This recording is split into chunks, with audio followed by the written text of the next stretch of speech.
Fakta klaim, sholat qobliyah bikin saldo 1 miliar.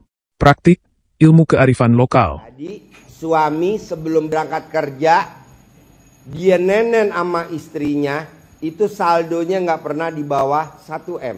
Coba praktekin Pak, ilmu-ilmu kearifan lokal gitu aja. Orang yang sholat ba'diyah qobliyahnya nggak bolong, kalau dia punya utang, itu utangnya yang lunasin pasti Allah, tanpa kita yang lunasin. Jadi Berikut ini adalah reaksi netizen yang datangnya dari channel Gus L Official. Berikut tanggapan. Ini bertanya, bagaimanakah katanya pendapat Ustadz mengenai ilmu RDAY, yaitu ilmu yang diajarkan oleh Haji Dwi Siswanto. Bagaimana pendapat saya mengenai ilmu RDAY ini, sahabat? Jadi menurut Al-Fakir pribadi, menurut saya pribadi, beliau penyampainya ini, sahabat, yaitu Haji Dwi Siswanto ini, menurut kami itu adalah seorang yang ahli hikmah, sahabat.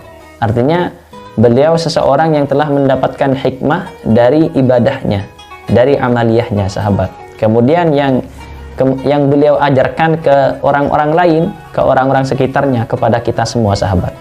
Dan ilmu itu bisa datang dari siapa saja, sahabat. Kata Rasulullah, undur maqilah wala tandur man qalah. Lihatlah apa yang dikatakan, jangan lihat siapa yang mengatakan. Beredar luas di media sosial klaim bahwa orang yang nenen istri sebelum kerja, saldonya selalu 1 miliar. Sholat qobliyah nggak pernah bolong, garansi kaya raya. Ada juga ritual sentuh uang sambil dicentongi dengan baca mantra ala Pak Haji Dwi Susanto. Mari kita kupas tuntas berdasarkan Quran, Sunnah, dan fatwa MUI. Jadi suami sebelum berangkat kerja, dia nenen sama istrinya, itu saldonya nggak pernah di bawah 1 M.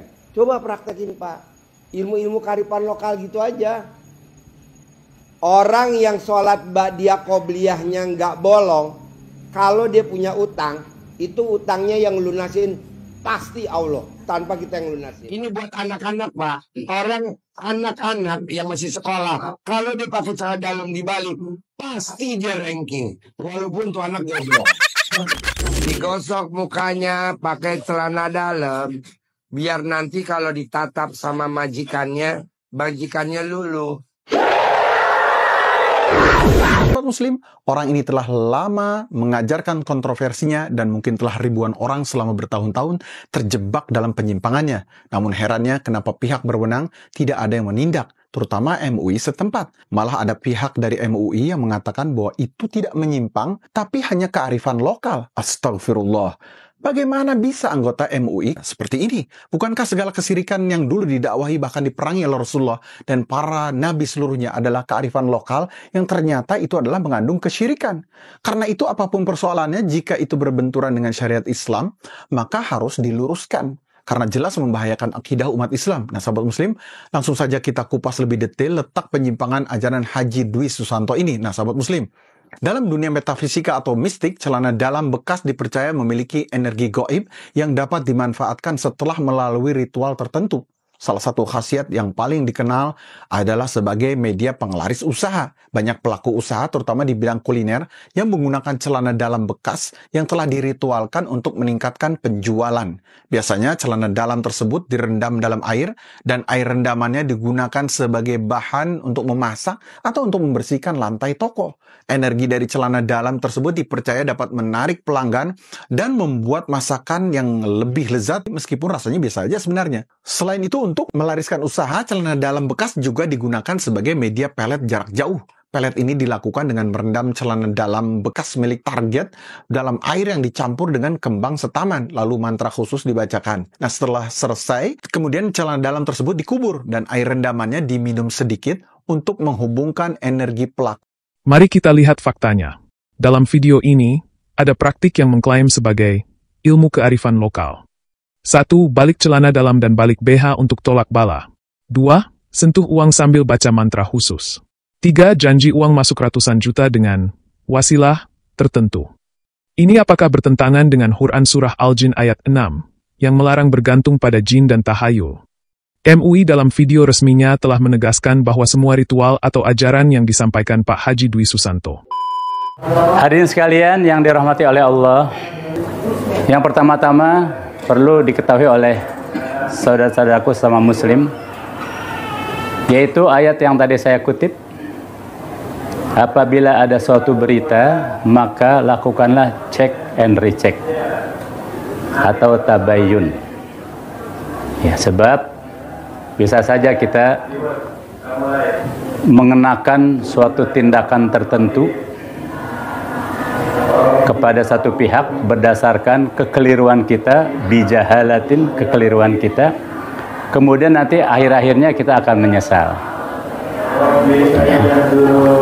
Jadi tabayun di sini amat sangat diutamakan bagi siapapun juga. Jangan begitu saja menelan berita, apalagi sekarang zamannya zaman yang dimana orang bebas melakukan kedustaan, bahkan kedustaan disemburkan dengan begitu masif sehingga kita mengenal istilah fire hose of falsehood, semburan kedustaan. Ya, bisa saja hal-hal yang kedustaan karena disemburkan setiap saat, maka publik pun merasa bahwa itu adalah suatu kebenaran, padahal tidak. Yang kedua, jamaah sekalian yang dirahmati oleh Allah, di dalam Islam itu ada kaidah husnudzon ala kulli muslimin wajibun. Berbaik sangka kepada setiap muslim itu hukumnya wajib. Ya, wajib artinya mendatangkan pahala kalau dilakukan. Kebalikannya, suudzon ala muslimin haramun. Berburuk sangka kepada orang muslim, kebalikannya adalah haram. Sehingga kita berdosa. Ya, maka bagi kita terutama yang awam, hendaknya mendahulukan husnuzon. Karena belum-belum kita sudah mencetak pahala. Kalaupun pihak yang kita husnuzoni itu ternyata memang dia salah, toh pahala kita tidak gugur karena kita sudah melakukan kewajiban yaitu husnuzon. Ya, pihak yang salah kita serahkan kepada Allah, biar Allah yang menindaknya. Ya. Tapi kalau belum kita sudah suudzon, maka belum kita sudah melakukan sesuatu yang haram, kita sudah dosa. Kalaupun terbukti, tuh ternyata benar kan? Toh itu tidak bisa menghapus dosa kita. Ya, ini. Karena itu ini menjadi satu. Dalam hal ini MUI memberi catatan. Pertama, berfusnudon terhadap sesuatu yang dianggap sesat. Kedua, lakukan tabayun terhadap sesuatu berita. Bisa saja kita mengenakan satu tindakan berdasar kekeliruan kita. Itulah poin penting tanggapan MUI pada ajaran Pak Haji Dwi Susanto. Mari bedah apakah ada kesesatan utama dalam klaim ini. 1. Syirik dalam tauhid.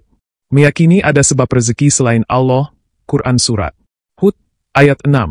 Tidak satu pun hewan yang bergerak di atas bumi melainkan dijamin rezekinya oleh Allah.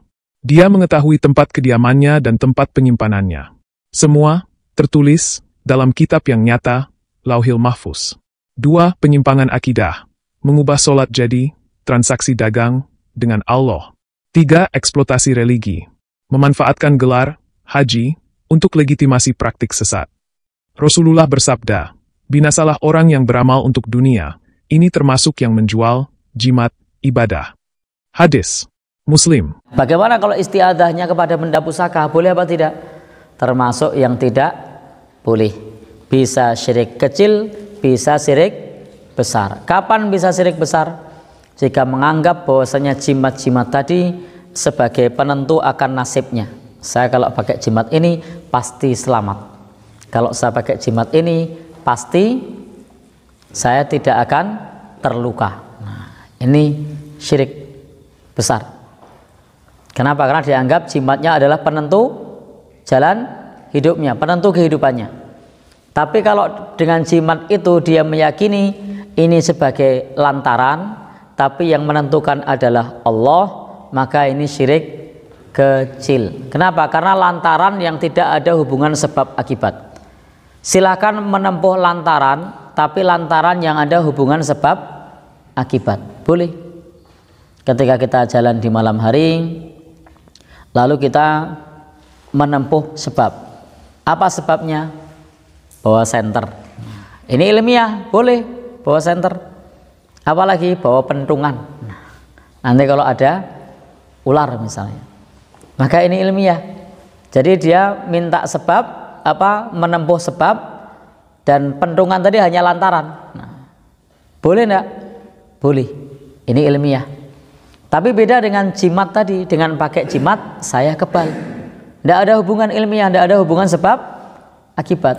Maka disinilah meskipun jimatnya tadi diyakini sebagai lantaran, penentunya adalah Allah, itu tetap syirik kecil karena tidak ada hubungan kausalitas, tidak ada hubungan sebab akibat. Beda tadi kalau kita ketakutan dibacok sama orang, lalu kita beli baju besi. Nah, boleh enggak? Lantarannya baju besi? Boleh, ilmiah itu.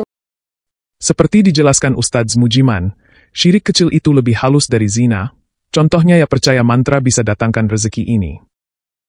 Perbandingan orang kaya rajin sholat versus tidak. Faktanya, 80% miliarder Timur Tengah rajin sholat tahajud. Tapi mereka juga kerja 16 jam hari.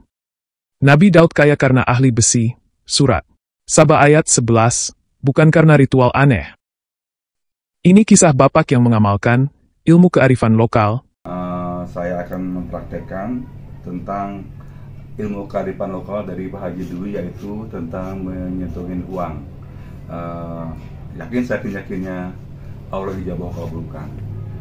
Seperti ini caranya kalau saya biasa lakukan ketika saya setelah sholat maghrib dan saya nunggu waktu isya. Setelah saya yasinan, tabarok, waqiah, asmaul husna dan lainnya. Jadi nunggu untuk waktu maghrib ke isya itu saya biasanya nyentuhin uang. Yang saya niatin seperti ini. Bismillahirrahmanirrahim. Dengan mengharap kepada Allah SWT yang Maha Pengasih Maha Penyayang, dan wasilahnya ilmu kearifan lokal dari Bapak Haji Dwi Santo, dan wasilahnya anak yatim-yatimnya, anak yatim Kanang B, Pipin dan Dwi Bapak Haji Dwi Santo, dan amin-aminnya anak yatim Kanang B, RDAY Cibuntu. Dengan wasilahnya menjalankan uang dengan centong keramat yang diberikan oleh Pak Haji Dwi, yaitu centong keramat. Saya nyatakan seperti ini. Bismillahirrahmanirrahim. Dengan mengharap ridha Allah SWT yang Maha Pengasih Maha Penyayang, yakinnya Allah datangkan uang ratusan juta, ratusan miliar dengan wasilahnya ilmu kearifan lokal dari Bapak Haji Dwi Santo dengan centong keramat dari pemberian dari Bapak Haji Santo. Amin ya Allah, amin ya Allah, amin ya Allah. Uang datang, uang datang, uang datang, uang datang.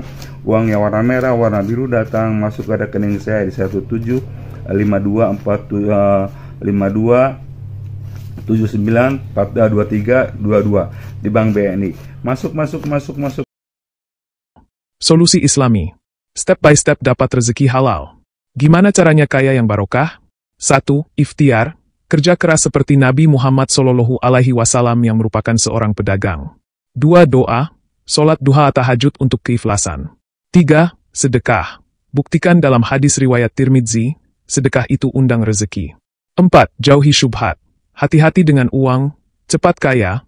Banyak orang yang melakukan hal-hal yang mengarah ke kesirikan untuk mendapatkan harta. Jadi teman-teman, sholat itu untuk ibadah, bukan mesin ATM. Rezeki halal butuh proses, bukan mantra. Laporkan konten sesat kepada pihak berwenang dalam hal ini adalah kemenag. Percayakah Anda dengan ilmu kearifan lokal?